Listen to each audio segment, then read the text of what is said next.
Remue ménage. Remue ménage.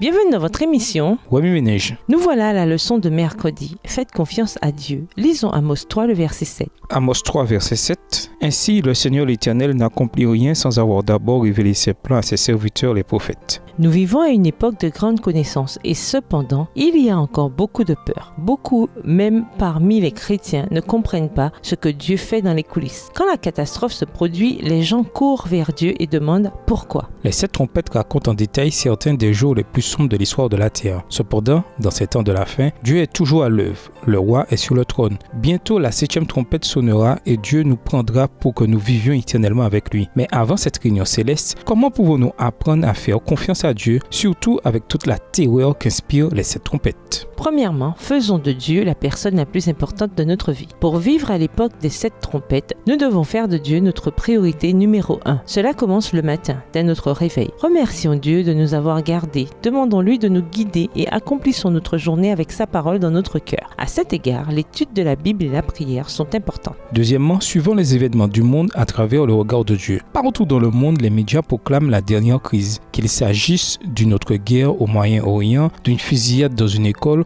ou d'un dirigeant politique en mauvaise posture. Notre monde se focalise sur les mauvaises nouvelles. Cependant, pour comprendre ce que Dieu fait, nous devons considérer ce qui s'est passé avant ainsi que l'histoire des 7 trompettes à la lumière du grand conflit. La prochaine fois que vous lirez un gros titre négatif, posez-vous la question suivante. Qu'est-ce que Dieu est en train de faire? La 7e trompette est sur le point de sonner. Notre travail consiste à garder l'ensemble du tableau à l'esprit. Troisièmement, reconnaissons que la souffrance est temporaire. L'une des plus grandes controverses théologiques porte sur la théodicée, un mot créé pour décrire le processus qui consiste à essayer de comprendre aussi bien l'existence d'un Dieu bon que d'un monde mauvais. Le caractère de Dieu n'est qu'amour et l'amour implique le risque. Dieu a pris le risque de créer les êtres humains sachant qu'ils pourraient céder à la tentation et même qu'ils y céderaient. Cependant, grâce à son sacrifice sur la croix, un jour viendra où la souffrance cessera. 1 Corinthiens 15, versets 54 et 55.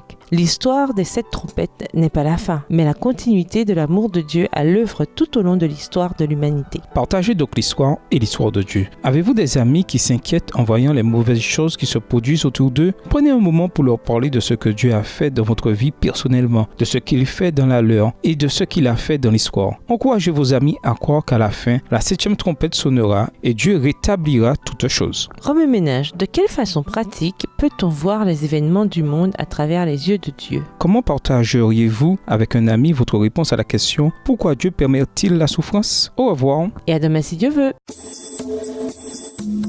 Remue ménage.